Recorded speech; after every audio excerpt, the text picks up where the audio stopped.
Topo Athletic is committed to lifelong health and better movement. Topo builds running shoes for those who get out there every day regardless of weather, speed, energy, or mood. Their distinctive fit and feel combines instinctive human movement with modern performance and lightweight comfort to help you keep going, keep trying, and keep moving.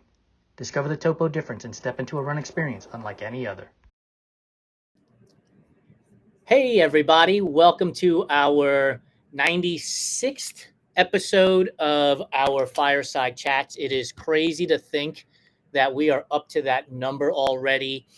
Today, we have a very special guest, a friend of the Run Try Bike community, Evan Birch. Evan is an ultra runner. He's a former first responder.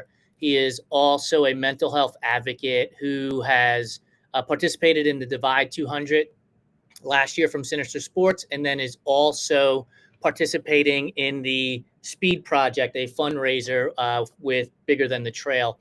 Hopefully we'll be able to get this on Instagram here in a moment, but I'm going to bring Evan forward here now and we can start chatting, and I'll figure out how to get you live on Instagram as we talk. Evan, how are you? Hey, Jason. Good. How are you doing today? I am fantastic. I really can't thank you enough for joining me today on our Fireside Chat. This is our 96th edition, and it's crazy to think that we are at this point now because this was a thing that Ohm and I just kind of threw out there, and we were like, maybe we should try this one day and see if it works. And it did. And so now we're thrilled with where we are at and being able to have you as a participant on our show. So with that, all of that being said, I want to dive into your past as a first responder and kind of learn from you. How did you get started in that world? And follow that up with, how did that help you prepare to become an ultra runner, really?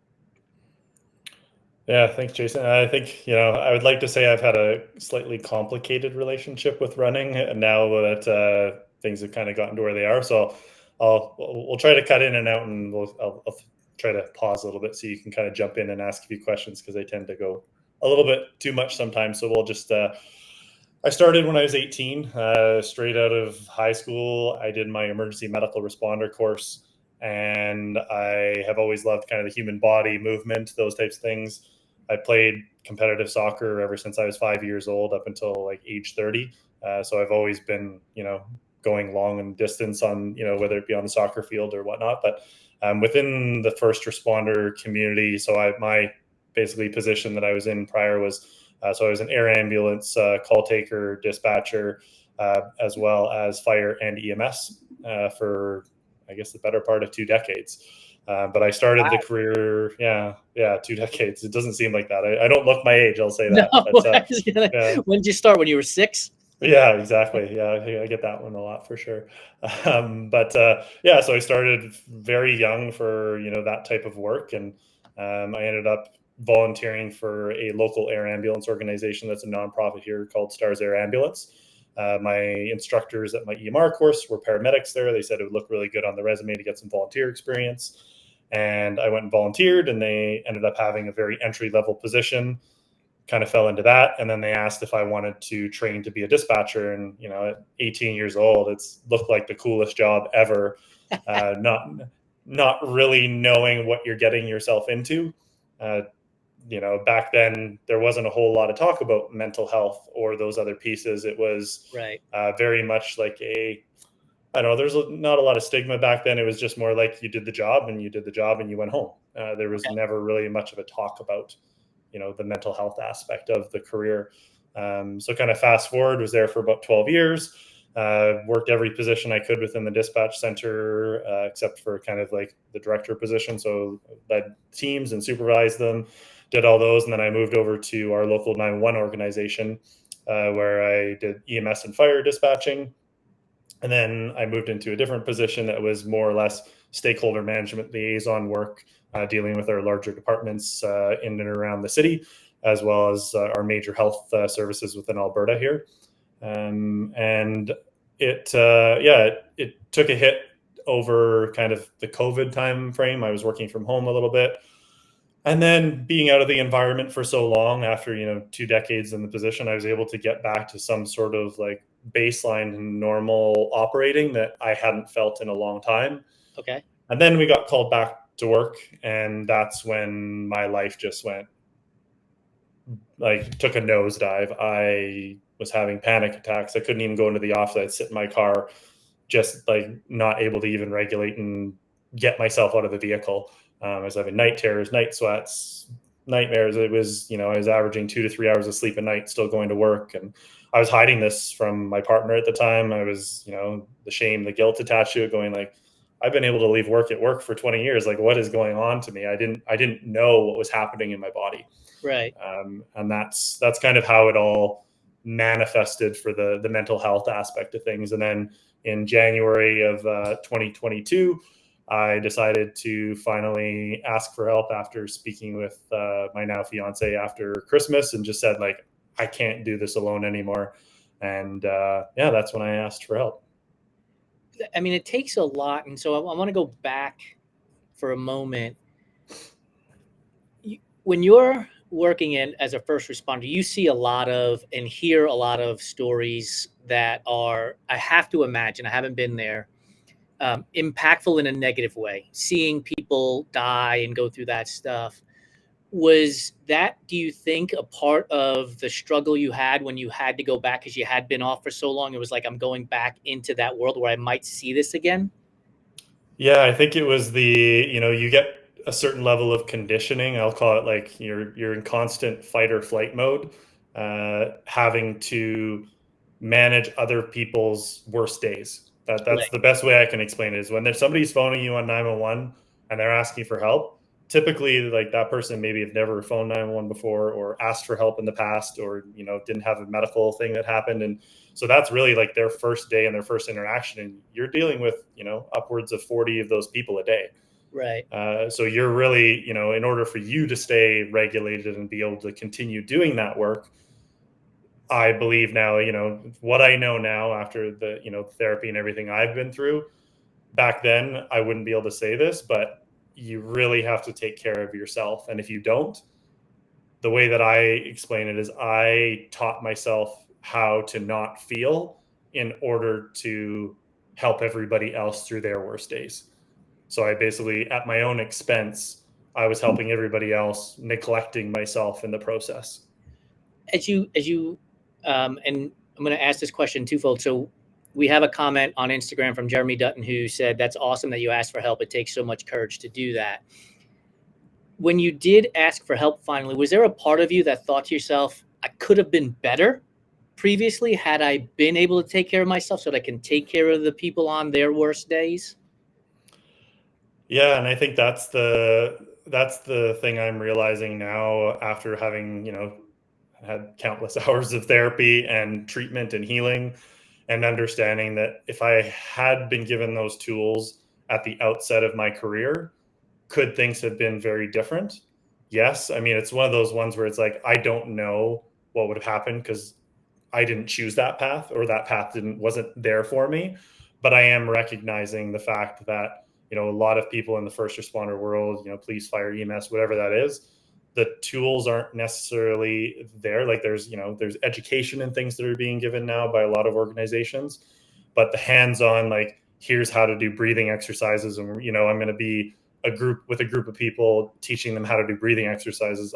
I joke about saying, what would happen if you walked into, a dispatch call center, and between calls, everybody's doing breath work and actually, like, regulating themselves and bringing themselves to, like, some sort of normalcy in order to help people, and at the same time not give themselves up at the same time. Because I think, I don't want to say everybody is in that boat, but I think there's a lot of people that are either ashamed or afraid because they haven't recognized it in themselves yet. And that's a really hard place to do it, especially when you've taught yourself, like, to not feel. You don't know how to feel. You don't know what, like, what is this in my body? I don't recognize this feeling. That's what happened to me. I didn't know or recognize what was actually happening until I went and asked for help. And I'm like, a week later, I'm diagnosed PTSD, depression, anxiety. And I'm going like, what do you mean? Like, I left work at work for, Right. like, I couldn't even see it in myself because I had, it's like a horse with blinders on, where I wasn't willing to look at it myself.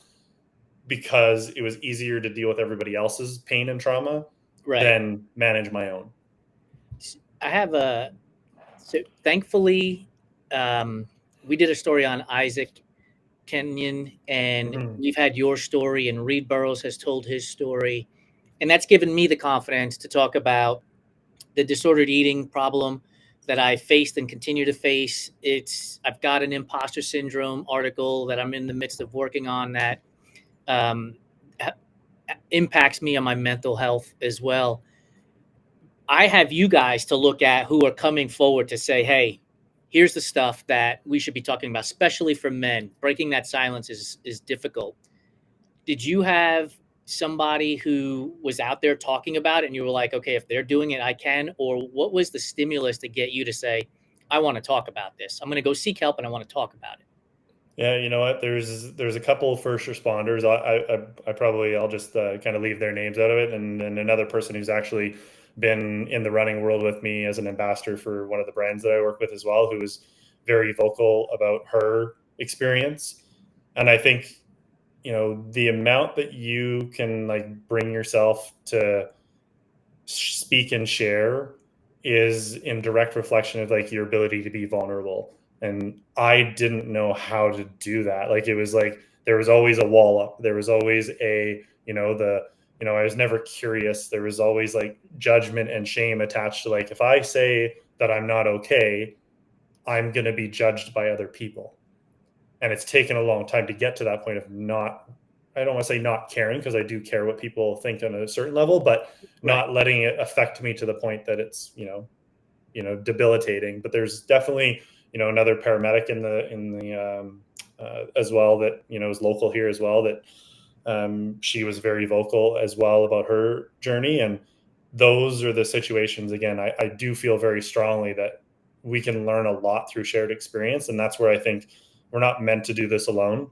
Right. And I think that's the number one thing that I can say is we are not meant to heal in isolation. Like PTSD, depression, anxiety, any of these diseases or disorders, it wants you alone, because if it can get you alone, it can take you down that much further, because you don't have anybody to turn to. So if we can expand it and go, these stories are okay to tell, no different than me breaking a leg. Like, I'm going to tell you my rad story about breaking my leg. Well, what's the difference between me telling you about like the really unfortunate situation that I went through, and my, now I have PTSD because of it. Right. But there's no shame attached to it. And I think that's the big piece of it that I think people need to understand. Like, you don't have to go at this alone. Yeah. And Jeremy makes a good point. He said, seeing others go through this and handle it helps show everyone it is okay to go get help and help bring yourself out of it. For sure. Were you running ultras before you went and sought help through therapy? Yeah. So this is I will say that I've been running longer distances and longer as things got worse. Okay.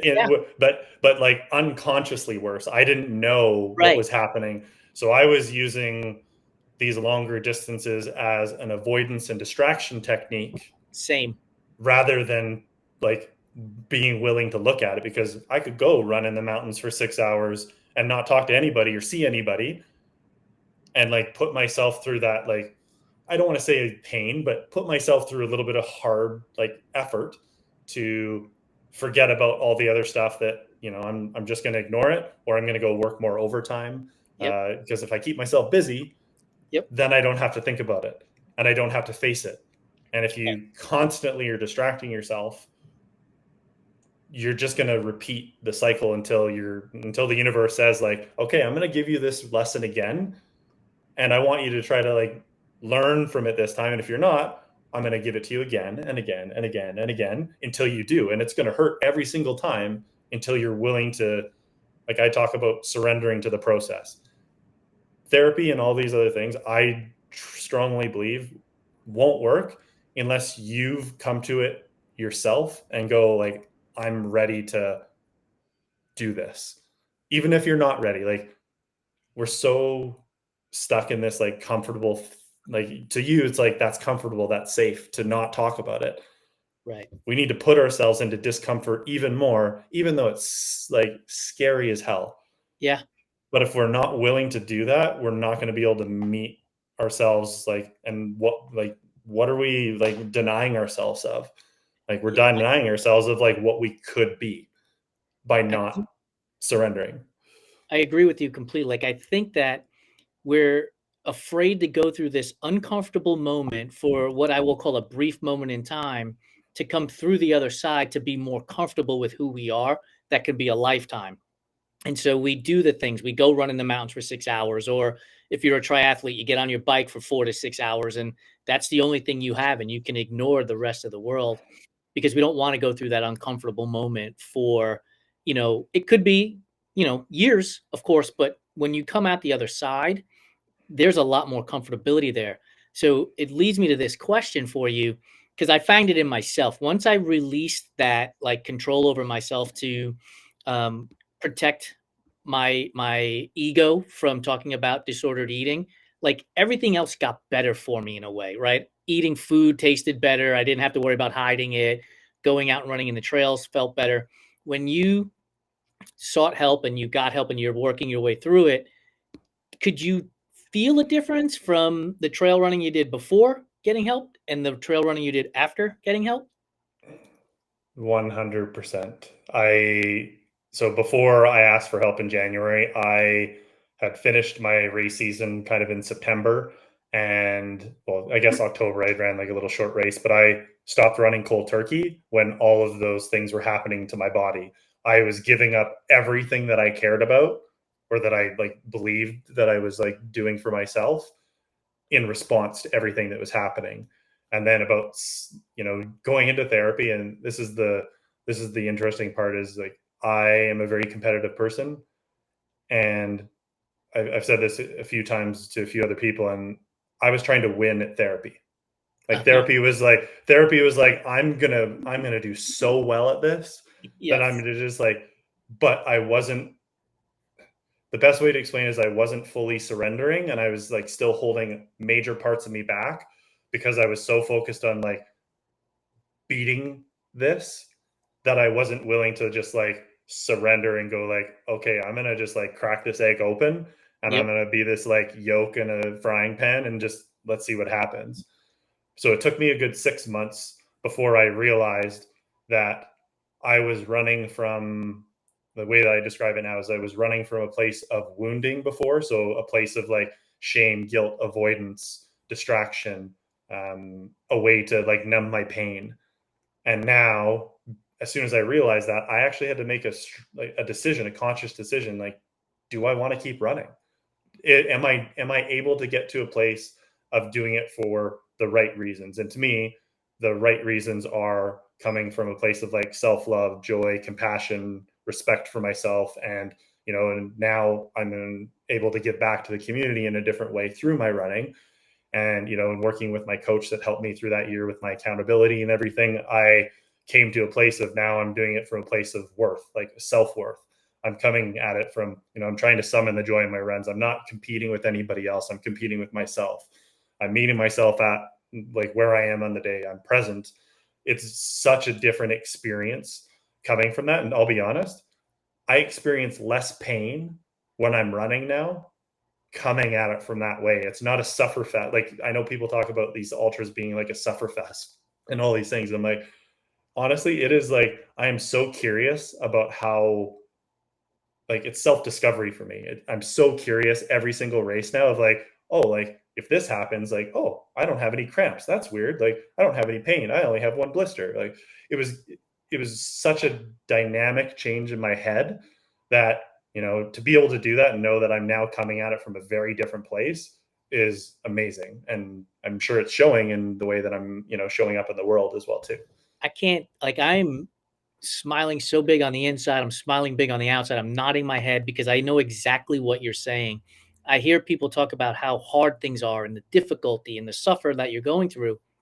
And as I'm climbing a mountain, going up a hill, I went up Devil's Thumb at Western States, and all I kept thinking to myself was, man, this is amazing. I get to do this. It's hard. Don't get me wrong. It's hard, but I get to be here and I get to do this. And when I got to the top of Devil's Thumb at Western States, I looked over the ridge line And one of the volunteers was like, "Are you okay?" Like, she was paranoid that something was wrong. And I was like, "No, I just want to take in the accomplishment of getting to the top of this climb." And I just looked out over the expanse, and it reminded me of how small I am in the world, and my problems aren't as big as I make them out to be. And I was able to move on. Um, have you had any one of those experiences, specifically in a race, where you've just stopped and said to yourself, "I cannot believe that I get to do this now"? Yeah, Divide 200. So that was my first 200 miler in September of last year. And out of all the racing, I mean, I've been running on trails since my early 20s, and I'm 38 now, and I started running like short trail runs, like community organizations. There's a Five Peaks as an organization up here in Canada that's been in the community trail running scene, very like shorter runs, like 5 to 21 kilometers.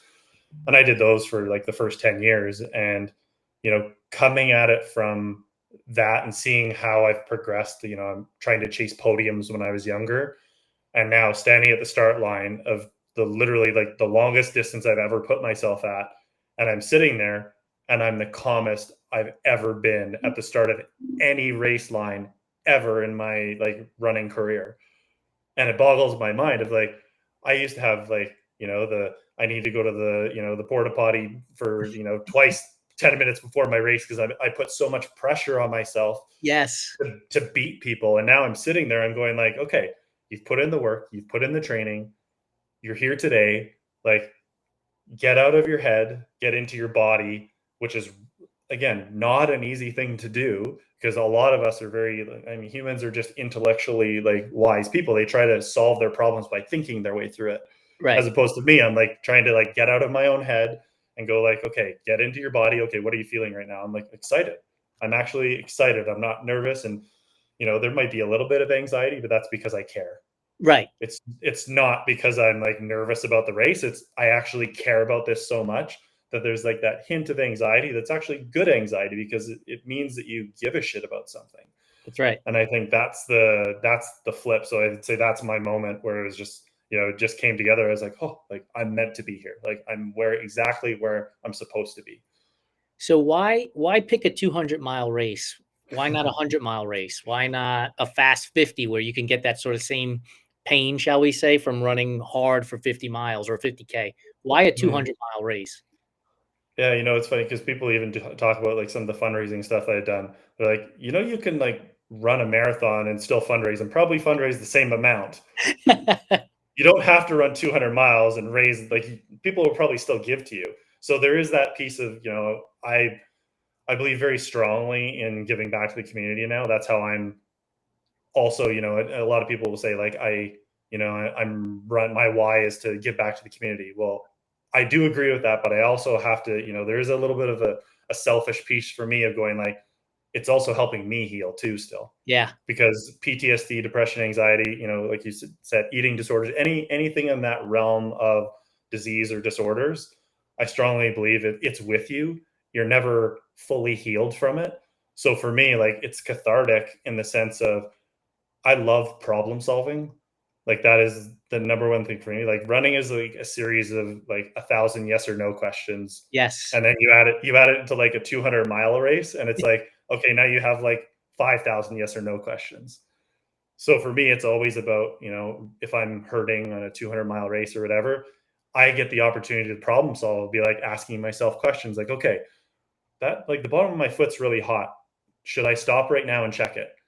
Not like, oh, my foot hurts. Oh, my foot hurts. Oh, my foot hurts. Like, right. It's very easy to focus on the negative, but it's so much more like intentful if you can actually go down the path of like, okay, problem solve. All right, I have two options. I can lance it with a safety pin and maybe I get an infection, but maybe I can get through the race and maybe the infection will come after. Okay, that's a choice. I can push through it and hope it just pops on its own, or I can quit.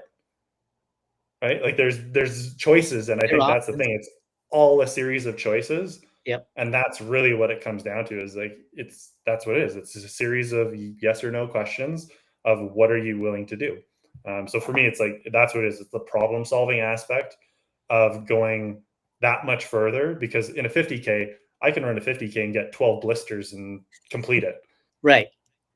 But if you get a blister at mile, mile 80 of a 200-mile event, Still you're have like, 120 to go. still got 120 to go. So it's a very different switch in your head of how am I going to manage this because I have to do this, right? And I mean, I like to break it up into smaller chunks. I don't think I have to do 120. I'm like, I need to get to the next tree. I need to get to the next Yep. aid station, whatever it is. But that's what it is for me for the longer distances, is that mentality of like, how far can I push it? What am I capable of? And really, like, that 200 miler to me is like, all of this is learning for me. And I believe that these are the types of things that I can take into the real world as well and translate those into business, into my own career, into whatever I do. It's all problem solving, it's all learning. But I think it's transferable and applicable across the board. 100%. Did you have a sleeping strategy for the Divide 200? I sure did. Yeah. How well did you stick to it? I stuck to it very closely, actually. Because I obviously 20 years of emergency services and doing shift work for 16 years of that time. I worked 2 days, 2 nights for 16 years, 4 on, 4 off, 12-hour shifts. So when you talk about like the ability to be sleep deprived, plus throw having, I have 2 girls, age 6 and 9. So I also had kids during that time. So you throw in shift work and babies. Yeah. And your ability to manage like running on little to no sleep is incredibly strong. So for Divide 200, I had a plan to sleep at, there was kind of 2 major aid stations, I think they were about 130 kilometers apart between the 2. So I was going to sleep 90 minutes at the first one, which was about 130 kilometers into the race. So it was going to get me through the first 24 hours, no sleep. Yep. And then I was going to try to sleep then. And then I was going to sleep a second time. And then if I needed to, I was going to sleep at one of the other like non-age stations. So I was only looking at like a 5-hour sleep plan for my 83 hours that I was out there. Originally, my plan was like 70 hours.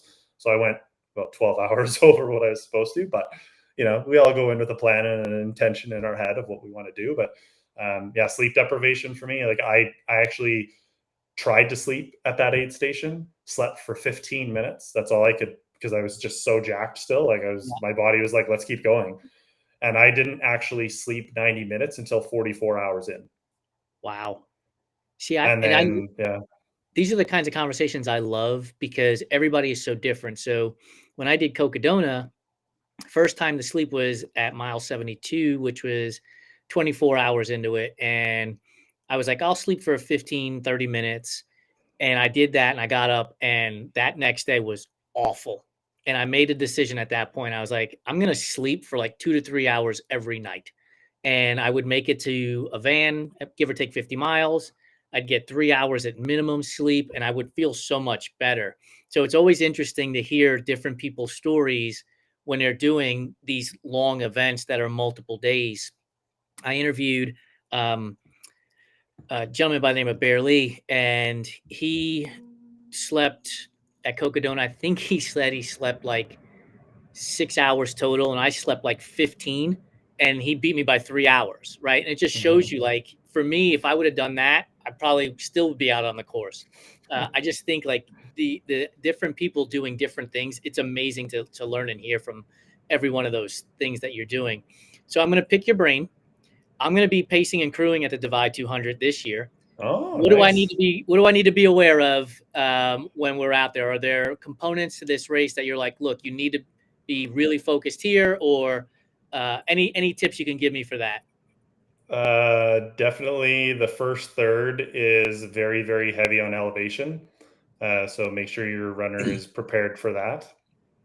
The drive times between, I think it's checkpoint 10 and checkpoint 12 is about 3.5 to 4 hours. And then you end up on some like hunting roads. And it's like in the middle of nowhere. So you definitely have to plan for that aspect of it. And yeah, definitely plan for swinging temperatures. You're in the mountains. There's, and I would say because of the elevation, the terrain is very, very rocky coming down any of the descents. Like we're talking like quad track, like super bumpy, rocky, very hard on the feet. So if you have very, very cushioned shoes, I would recommend that. And really, foot management is massive. So I'll share a little secret because it's worked for me really well. My plan for the sleep, I didn't want to take dirt naps. I hate dirt naps. I was like, you know what? If I'm going to sleep, I want to be comfortable. I'm not going to be this guy rolled up in a bivvy sleeping on the side of the trail. It's just not me. And I came in. You take off all your layers. I put on like sweatpants, a hoodie. We soaked my feet in Epsom salts, warm water, and iodine. Take your feet out, dry your feet off, put some rubbing alcohol on them to dry your feet out. Crawled into the back of the car, eye mask, music on, slept for 90 minutes solid, came back out, put on all new layers, new socks, new shoes. And that's what we did to manage my feet. And the only reason I ended up with one awful blister is I used an older pair of socks that I knew I shouldn't have used, and it folded over just underneath my foot, under my foot pad. And just, I saw the bottom of my foot and it was getting worse and getting worse. And I'm like, that's it. I walked away from the Dubai 200 with one foot pad blister, and that is it. So I'm with you. Like when I got in the van, totally changing the sweatpants, different shirt, put on all new gear the next day. And I only had one blister myself, and it was coming down Mount Eldon. So I think at the top of Mount Eldon at Cocodona, you have about 9 miles to go. So I had already gone through 241 miles with no foot issues whatsoever. But the pitch on the Jeep road was so steep that your foot is just hammering to the front, and that caused a blister on my foot. Otherwise, I probably would have had 0 blisters for 250 miles because I took my socks off, put new socks on every single day, and had no issues. Yeah, it's definitely, foot management is the biggest thing in those longer races. 100%. If that is the only thing you focus on, and your crew is aware of that, they may have to wash and massage your feet. Yeah.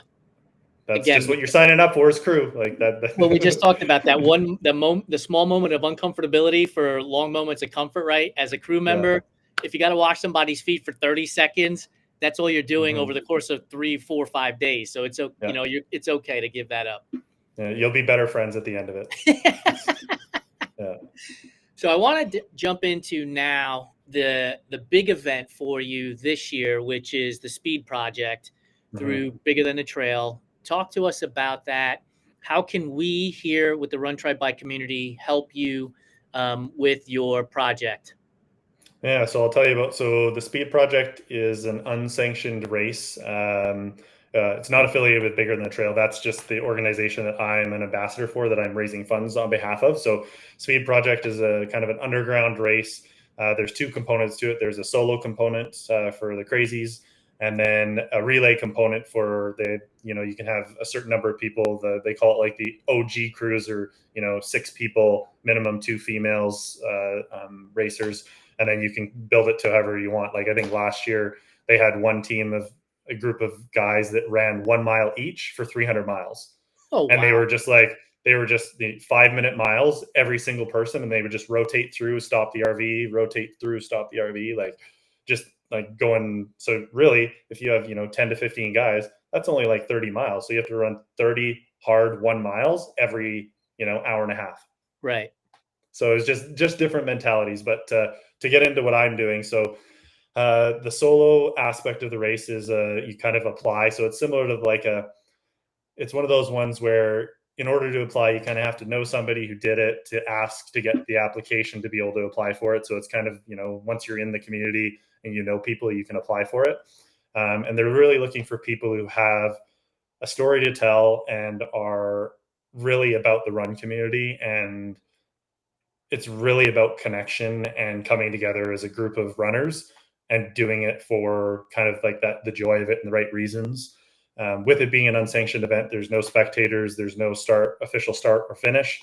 It starts in LA on March 25th at 4 a.m. from Santa Monica Pier. And I like to say it's like those choose your own adventure books that you used to read as a kid. Yeah. So you create your own route. The only rules are you're not allowed to run on the interstate because that's actually illegal in most states, and you're not allowed to commit a crime. That's good. So so you basically create your own route as long as you're not blocking traffic. Stops will be at like McDonald's or a gas station or whatever it is, and really, so my crew is going to be my RV driver, who's a really good friend that I worked with for 20 years. He's not a runner. He's just going to be Mr. Chauffeur and massage therapist for me. I have my fiance, Cassie, who's going to be the crew chief, and maybe we might get a bike and have her jump on. I have two pacers who actually finished the Divide 200 last year with me, who have agreed to come and run as much as they possibly can to support me. So I'm not running by myself. And then, so alongside that, I have a film crew coming out. We're filming a second documentary. So I'll drop that here, which I haven't been kind of telling a lot of people about, and it's going to be really interesting to work with this crew of people, and I'll tell more about it as we kind of move forward, but I'll just drop that right now. The biggest piece of this race for me is not only about giving back, it's about, kind of pushing my edges and seeing what's capable, because, 482 kilometers approximately. And what I'm doing is, instead of just doing a flat rate donation or anything like that, you can still do that. But I'm asking people to donate based on my kilometers. So per kilometer, kind of like that old, if you ever did jump rope for heart as a kid, and, that's the way that I'm describing it. And really I'm trying to make it as accessible as possible for people to be able to donate and be a part of the journey. So it's as little as 1 cent per kilometer, US dollars, because I'm running it through an organization called Pledge It, which is nice because the platform doesn't take any fees, which is very rare for a lot of platforms. So the idea is, anybody who wants to donate to it, I'll obviously give you all the links to be able to share with everybody. But I've had, I launched the fundraising on my website yesterday for it, so I'll provide all those links. And that'd be great. Just having everybody be a part of it and be able to give back in a different way through my running, and, running with a purpose, also, pushing my own self and helping myself heal even further.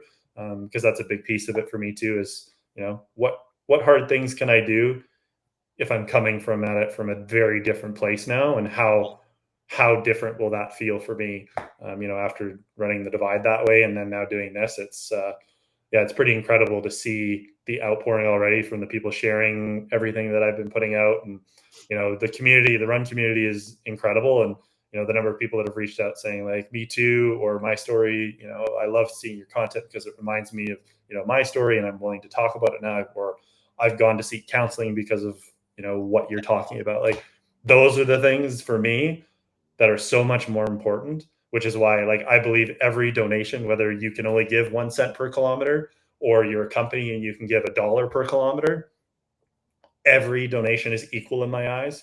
Yeah. And I have a lot of the brands that I'm working with, they're kind of chipping in some donations. So anybody who does pledge, we're going to be doing some giveaways through that as well too, just to kind of encourage a little bit of people to join into the incentive for that. So I'm excited. I'll be announcing that. I got to keep the steam going for 4 weeks. So You know what it's like fundraising. You got to keep the steam going. Absolutely. And we're happy to help. So we'll get those links out here on all of our social platforms. It'll be on our website when we put the video up, which should be by the end of this week on Friday. So we'll make sure we'll include that in there as well. Do you have a route already planned for yourself from the Santa Monica Pier?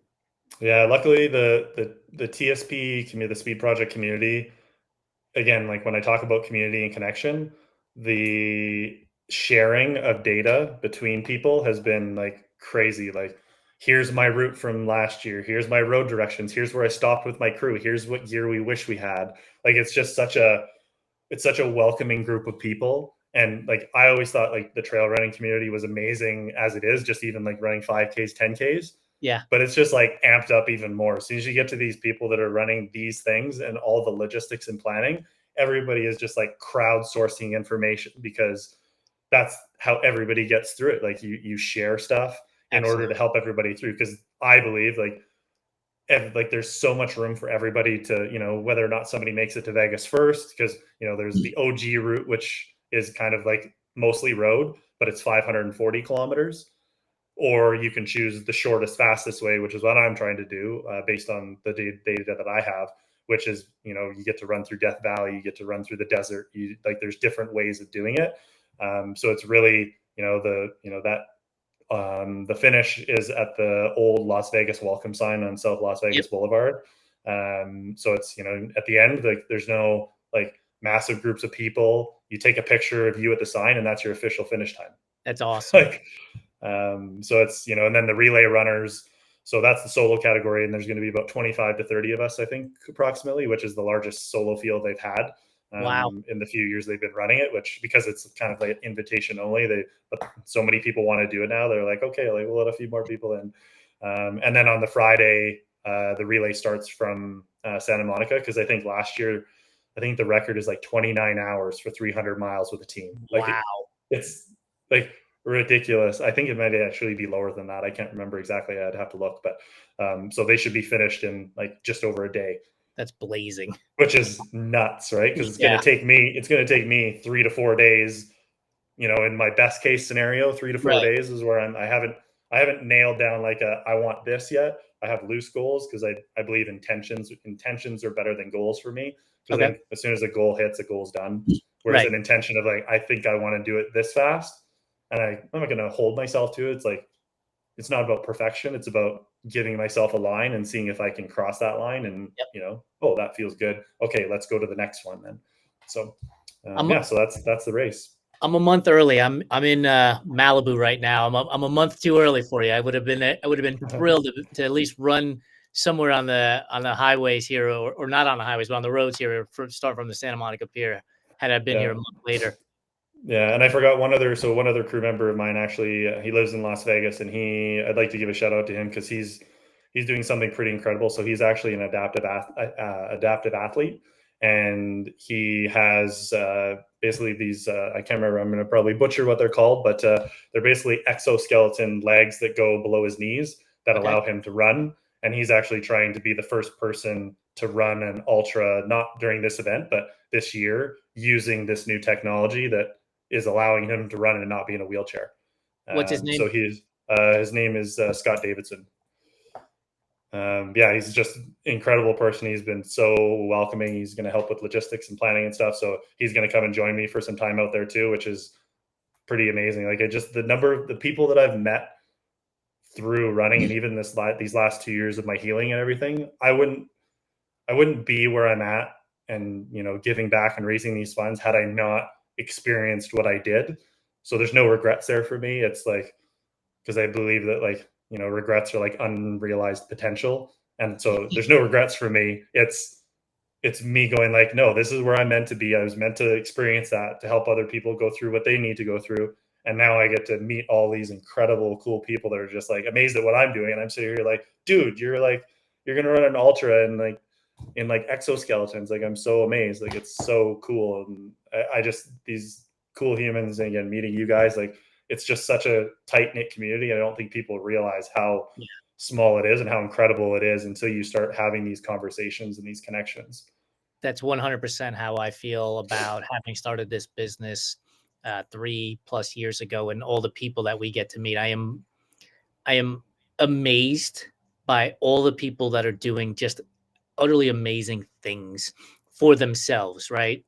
Because some people might say, well, I didn't run a 200, or I don't run a marathon, I run 5Ks. And I'm like, that's awesome. Like, be proud of that. Pat yourself on the back. Don't diminish your own accomplishments and achievements. So I just want to say really quickly, when you said a pat on the back, so I always joke that I'm not doing this for like the recognition piece, because I don't know if you've heard the saying, but a pat on the back is only 2 feet higher than a kick in the ass. I don't know if you like, it's just, I don't know. It's just something that I came across as like, every time I hear it or say it, when somebody says a pat on the back, I'm like, yeah, but like, it's yeah. I thought you'd pat yourself on the back. I mean, if you can kick yourself in the ass too, that's impressive. Are you ready for? Thank you. First off, before we jump into this, thank you so much for your time, and really thank you so much for what we'll call breaking the silence on mental health for men. I think it's just a super important topic. I know I told Ohm I want us, the Run Try Bike platform, to be one of the leaders in breaking the silence for men's mental health, and having you share your story here today is a part of that momentum that I want to make sure we keep going. So thank you so much for your time.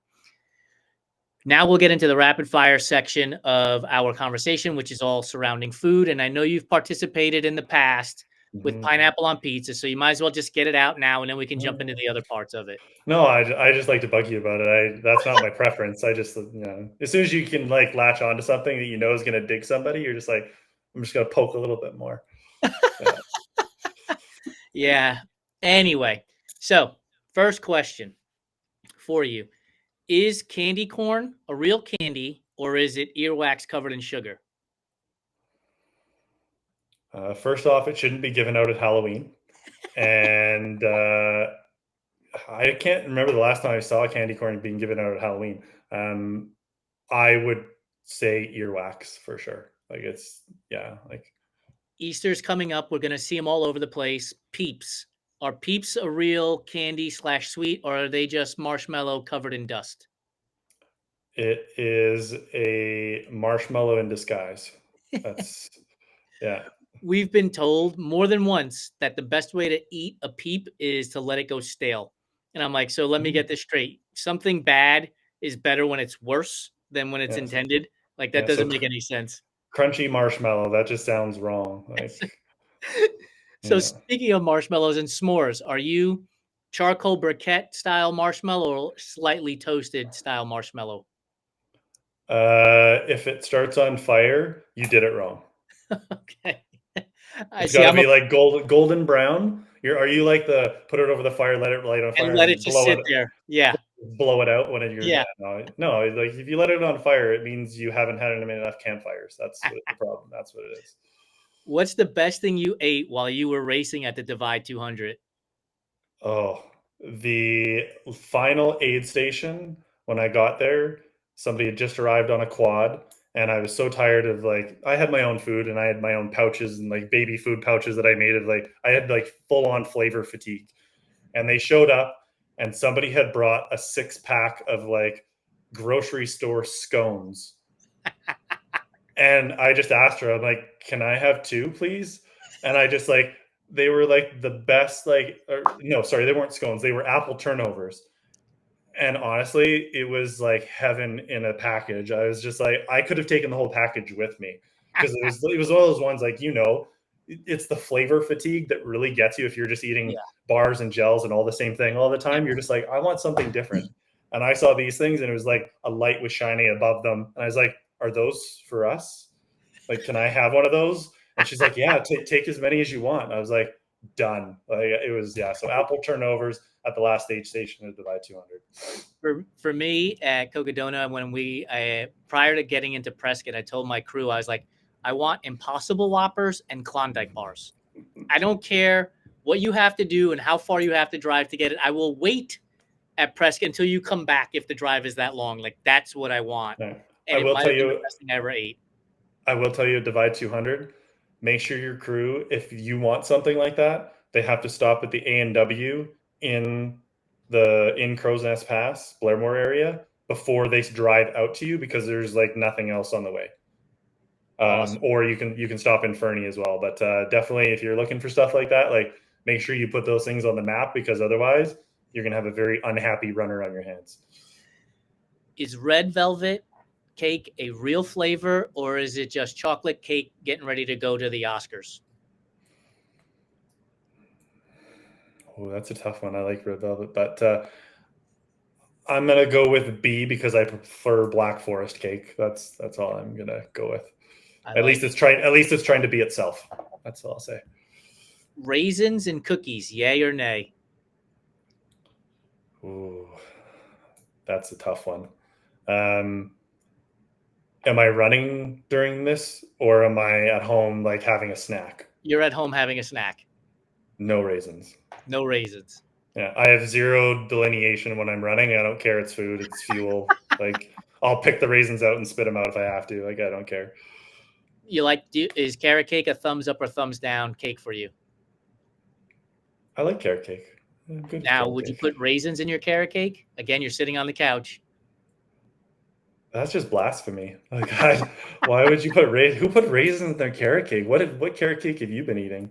I love raisins in my carrot cake. Oh man, like you might as well just it's raisin cake at that point. Like I'm sorry, but what about pineapple in your carrot cake? I've seen that. I don't care for it, but yeah, but you have a bias against pineapple, so I can't really. I don't know if I trust your judgment on that one. No, I just like carrot cake. The icing is what makes the carrot cake. So if you have Very crap true. icing, like, then I'm done. But And I do want to clarify, I love pineapple. I just don't want it in my carrot cake, and I Got don't it. want it on my pizza. That's fair. A bowl of pineapple, and I'm good to go. Is a hot dog a taco or a sandwich? It's a sandwich. Yeah, the bread's Usually, too thick, and I just say because the bun isn't made of corn. So right? There you go. yeah. Nuts on your food, yay or nay? Like brownies or cookies with nuts in them? I will say no because I am allergic to peanuts, and I will quite literally turn into a party favor balloon. That like it is just not good. So no nuts for me. No, I'm good. Yeah. Top 3 candy bars or candy, period, not just candy bars. Ooh, I'm gonna say for chocolate bar, Charleston Chew. Oh, that's a good one. Yeah, that one's not a like fan favorite most of the time, but that's a high up on the list. Hershey's cookies and cream. Oh, that's a good one too. And I'll give you a candy. Ooh, candy. Sour cherry blasters. Nice. That's a good list. A little off the beaten path, but solid list. Yeah. Last question for you. You get a tray of brownies. Are you going to the edge where it's a little crusty, or are you going to the middle where it's more gooey? Do I have to share? No, it's all yours. It's all mine. Then I'm eating it all. Where are you starting? Are you starting in the middle, or are you starting on the edges?